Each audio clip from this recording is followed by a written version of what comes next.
ہم وہی کہیں گے جو ہمارا دین ہم کو بتاتا ہے، عمل کرو تو تمہارا بھلا ہے۔ حسن بصری نے کہا یہ وہ لوگ ہیں جو رات کو نماز میں قیام کرتے ہیں، سجدہ کرتے ہیں، اللہ کے خوف سے ان کی آنکھوں سے آنسو بہہ رہے ہوتے ہیں۔ تو رب نے اپنے ان پیارے بندوں کا ذکر کیا، اور حدیث پاک میں ہے بھی کہ بندہ سجدہ کرتے وقت اللہ سے بہت زیادہ قریب ہو جاتا ہے۔ تو یہ رحمان کے بندے ساری رات یا رات کے اکثر حصے کے اندر بیدار رہتے ہیں۔ خود اللہ تبارک و تعالیٰ نے قرآن پاک میں اپنے نیک بندوں کے بارے میں فرمایا کانوا قلیلا من اللیل ما یہجعون، وہ رات کے تھوڑے حصے میں سوتے ہیں۔ یعنی رب کے جو پیارے بندے ہوتے ہیں نا، رات بھر نہیں سوتے ہیں، وہ رات میں سوتے بھی ہیں اور رات میں عبادت بھی کرتے ہیں۔ تو عبادت کے لیے رات کے وقت کی خصوصیت اس لیے ہے کہ رات کو عبادت کرنا نفس کے اوپر مشکل ہوتا ہے، اور رات میں عبادت کرنا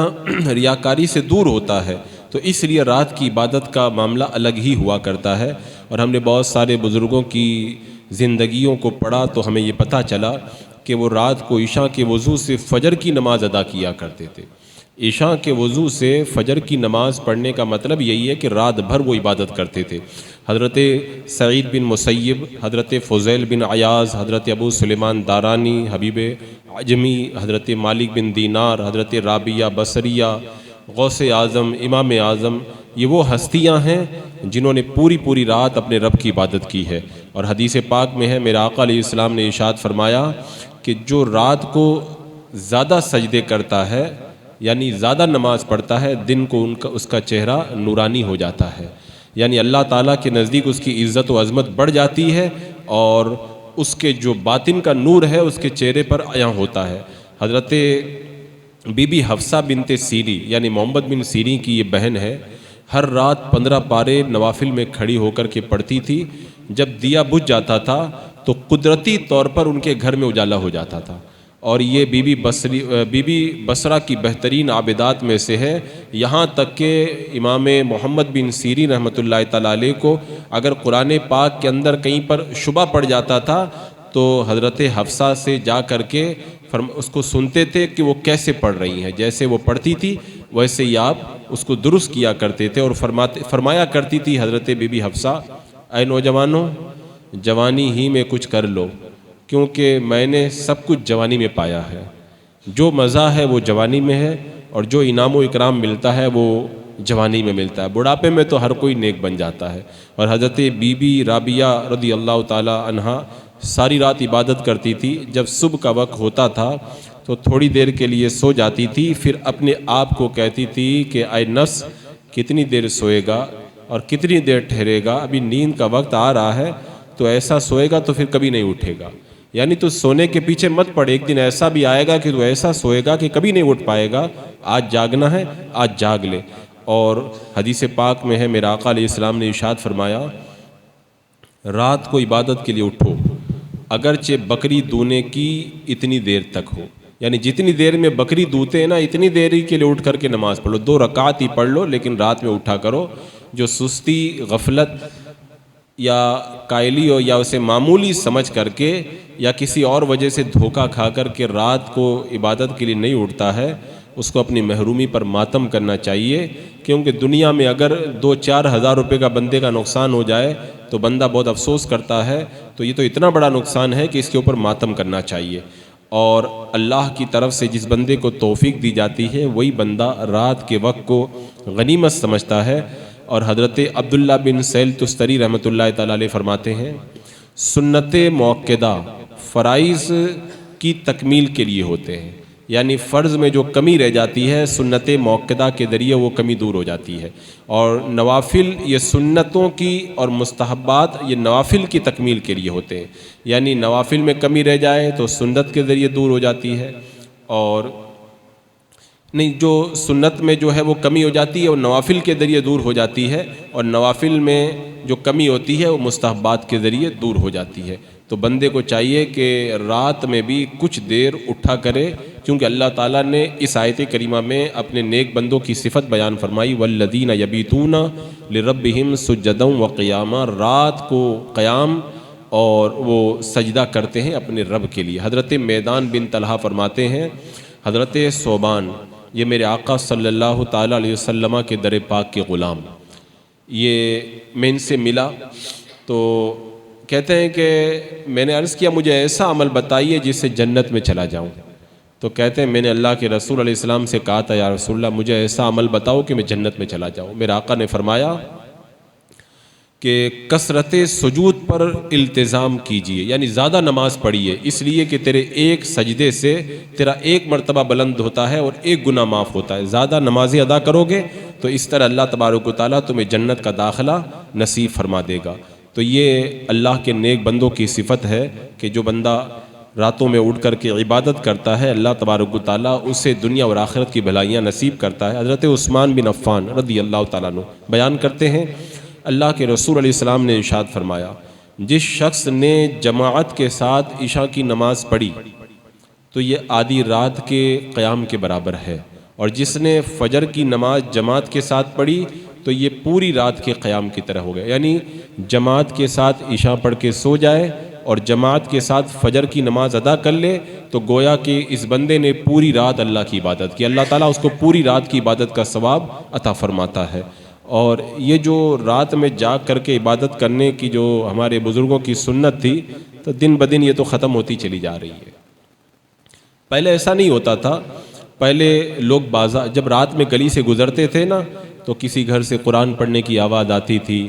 کسی گھر سے اللہ کے خوف سے رونے کی آواز آتی تھی، کسی گھر سے آواز آتی تھی کہ کوئی بندہ دعا کر رہا ہے، کہیں سے آواز آتی تھی توبہ استغفار کر رہا ہے، کوئی آہیں بھر رہا ہے، اور کوئی جو ہے وہ اپنے رب کو اپنے اپنے انداز میں یاد کر رہا ہے۔ لوگ رات ہونے کا انتظار کرتے، ایسا نہیں کہ پورے علاقے میں ایک دو کوئی اللہ کا ولی ہوتا تھا وہ ایسا کرتا تھا، عام رواج تھا، بہت کم ایسے ہوں گے جو ایسا نہ کرتے ہوں گے۔ زیادہ تر مسلمان اس زمانے میں اس طرح ابتدائی دور کے اندر عبادت میں مصروف رہتے تھے۔ حضرت عمرو بن عبسہ رضی اللہ تعالیٰ عنہ سے روایت ہے کہ انہوں نے اللہ کے رسول علیہ السلام سے سنا، میرے آقا علیہ السلام نے فرمایا اللہ تبارک و تعالیٰ اپنے بندے سے سب سے زیادہ رات کے آخری حصے میں قریب ہوتا ہے، اگر تو اس وقت اللہ کا ذکر کرنے والوں میں شامل ہو سکتا ہے تو ضرور ہونا۔ رات کا جو آخری حصہ رہتا ہے اس وقت بندہ جب عبادت کرتا ہے نا تو گویا کہ رب کی رحمتوں کو پا لیتا ہے۔ حضرت ابو ہریرہ کہتے ہیں ایک شخص نے اللہ کے رسول علیہ السلام کی خدمت میں حاضر ہو کر کے عرض کیا یا رسول اللہ فلاں آدمی رات کے اندھیرے میں نماز بھی پڑھتا ہے اور فجر جب ہوتی ہے تو چوری بھی کرتا ہے۔ میرے آقا نے فرمایا جلد ہی یہ نماز اسے چوری کرنے سے روک دے گی جس کے بارے میں تو کہہ رہا ہے۔ یعنی نماز ایک ایسی عبادت ہے بندہ کتنا بھی گنہگار ہونا وہ نماز آخر اس کو گناہ سے روک کر ہی چھوڑتی ہے، نماز اس کو گناہ سے باز کر دیتی ہے۔ حضرت جابر کہتے ہیں میں نے اللہ کے رسول علیہ السلام سے سنا رات کو ایک ایسی گھڑی آتی ہے جس میں کوئی مسلمان اللہ تعالیٰ سے دنیا و آخرت کی کوئی بھلائی مانگ لے، کوئی چیز مانگ لے تو اللہ تعالیٰ اس کو وہ دے دیتا ہے، اور یہ گھڑی صرف شب برات اور شب قدر میں نہیں آتی ہے بلکہ حدیث پاک میں میرے آقا نے فرمایا کہ یہ گھڑی ہر رات آتی ہے، روزانہ رات میں آتی ہے۔ اب اگر جو بندہ پوری رات جاگ کے عبادت کرتا ہے تو اس کو وہ گھڑی مل جاتی ہے اور پھر رب سے جو مانگتا ہے وہ مل جاتا ہے تو اس کا بیڑا تو پار ہو ہی جاتا ہے۔ حضرت ابو ہریرہ کہتے ہیں اللہ کے رسول علیہ السلام نے فرمایا کہ اللہ تبارک و تعالیٰ رات کا جب تہائی حصہ باقی رہ جاتا ہے تو آسمان دنیا پر تجلی فرماتا ہے کوئی جو مجھ سے دعا کرے تاکہ میں اس کی دعا قبول کر لوں، ہے کوئی جو مجھ سے سوال کرے میں اسے دے دوں، ہے کوئی جو مجھ سے معافی مانگے میں اس کے گناہوں کو بخش دوں، اس کی مغفرت فرما دوں۔ تو یہ جو راتوں کے اندر جو لذتیں ہیں اور راتوں میں جو نعمتیں ہیں ہم اس سے محروم ہیں۔ ہم شب برات میں جاگتے ہیں، شب قدر میں، شب معراج میں، اور باقی سارا سال ہم لوگ سوئے رہتے ہیں۔ اور جو لوگ نہیں سوتے ہیں وہ باہر روڈ کے اوپر موٹر سائیکل پر بیٹھ کر کے پنچایت کرتے ہیں اور گپے ہانکتے ہیں۔ انہیں سوچنا چاہیے یہ اللہ نے زندگی کی قیمتی ساعتیں عطا فرمائی، ان کو کام میں لانا چاہیے، ان کو کام میں لانا چاہیے۔ آپ نے دیکھا ہوگا آپ جب سفر میں جاتے ہیں، سفر میں جب آپ ہوتے ہیں اور سفر میں آپ کی بیٹری جو موبائل کی جو بیٹری ہے موبائل کے اندر صرف 5% چارج رہ جاتا ہے، 10% چارج رہ جاتا ہے، تو آپ بہت ڈر جاتے ہیں کہ چارج کرنے کا سسٹم یہاں پہ نہیں ہے اور صرف 5-10% موبائل میں چارج رہ گیا ہے تو پھر آپ گیم نہیں کھیلتے ہیں، پھر آپ اس کے اندر کوئی فالتو کام نہیں کرتے، اس کو بیٹری کو بچا بچا کے رکھتے ہیں کہ فون آئے گا یا فون لگانے کے لیے ضرورت پڑے گی تو کام آئے گا۔ اب بتائیں جو 50 سال کے ہو گئے ہیں ان کا 80% چارج ختم ہو گیا ہے، جو 40 سال کے ہو گئے ان کی بیٹری کا 60% چارج ختم ہو گیا ہے، اور جو 60 سال کے ہو گئے وہ تو بس پتہ نہیں کب ان کی بیٹری ختم ہو اور کب ان کے جو ہے وہ انتقال کا اعلان ہو جائے۔ تو اتنا کم جو ہے جن کی بیٹری میں چارج بچاؤ وہ بھی گیم کھیلنے میں لگا ہے، وہ بھی جو ہے وہ فالتو گپے مارنے میں لگا ہے، اور جو ہے وہ ٹائم پاس کرنے میں لگا ہے۔ تو اس کا مطلب یہ ہے کہ اس کی اپنی زندگی کی اس کے پاس میں کوئی قدر ہی نہیں ہے۔ موبائل کی بیٹری کا چارج ختم ہونے والا تو بندہ اتنا خیال رکھتا، اپنی زندگی کا چارج ختم ہونے والا کوئی خیال ہی نہیں ہے۔ تو یہ بڑے افسوس کی بات ہے۔ حضرت عبداللہ بن سلام رضی اللہ تعالیٰ عنہ کہتے ہیں کہ اللہ کے رسول علیہ السلام کی بارگاہ میں جب میں پہلی بار گیا نا، کلمہ بھی نہیں پڑھا تھا، ایمان لانے کے لیے جب پہلی بار گیا نا، تو کہنے سب سے پہلے میں نے اللہ کے رسول کی زبان مبارک سے جو پیارے کلمات سنے وہ یہ تھے، اے لوگوں، میرے آقا مسجد نبی میں فرما رہے تھے، اے لوگوں، سلام کو عام کرو، کھانا کھلایا کرو، خونی رشتوں کے ساتھ بھلائی کیا کرو، اور راتوں کو نماز پڑھا کرو جب لوگ سوئے ہوئے ہوں، تو تم سلامتی کے ساتھ جنت میں چلے جاؤ گے۔ یعنی میرے آقا سے سب سے پہلے یہی کلمات، میرے آقا نے کیا فرمایا، جب رات میں لوگ سو رہے ہو نا تو اٹھ کر کے تم نماز ادا کیا کرو۔ اور میرے آقا علیہ السلام نے فرمایا جو شخص خود رات کو بیدار ہو،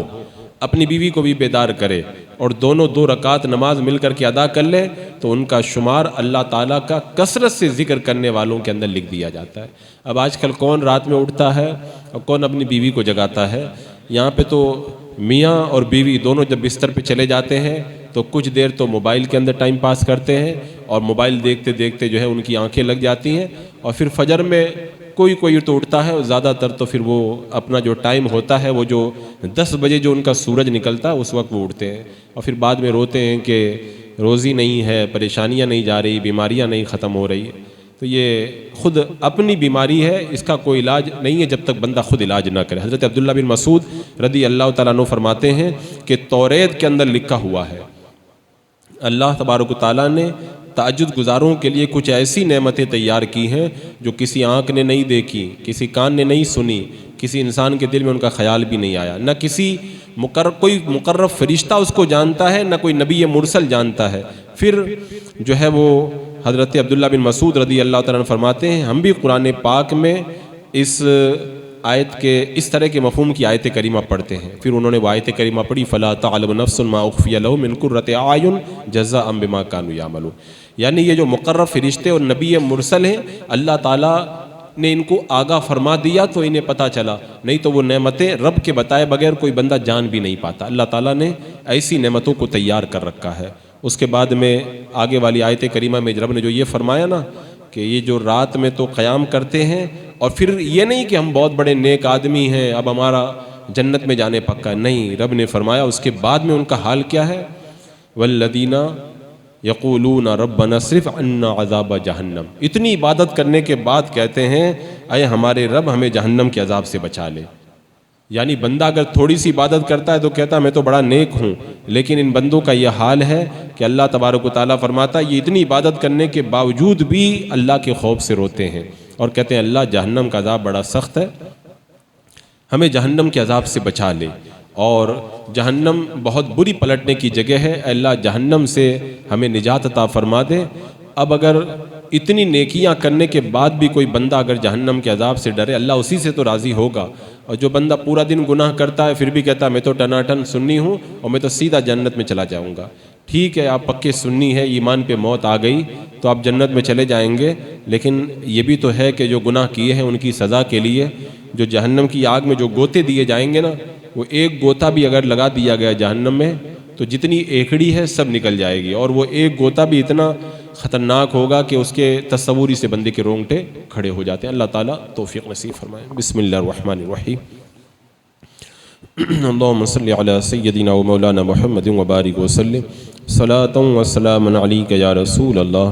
یا اللہ یا رحمان یا رحیم العالمین۔ اپنے محبوبین کے صدقے اعمال صالحہ کی توفیق عطا فرما، اے اللہ ہمیں بھی عابد شب زندہ دار بنا دے، قائم اللیل صائم النار بن کر کے زندگی گزارنے کی توفیق عطا فرما، ایمان پہ زندگی ایمانی پر خاتمہ عطا فرما۔ ربنا تقبل منا انک انت السمیع العلیم وتب علینا انک انت التواب الرحیم۔ إن الله وملائكته يصلون على النبي يا أيها الذين آمنوا صلوا عليه وسلموا تسليما اللهم صل على سيدنا وشفينا وحبيبنا ومولانا محمد وبارك وسلم صلاة وسلام عليك يا رسول الله سبحان ربك رب العزة عما يصفون والسلام على المرسلين والحمد لله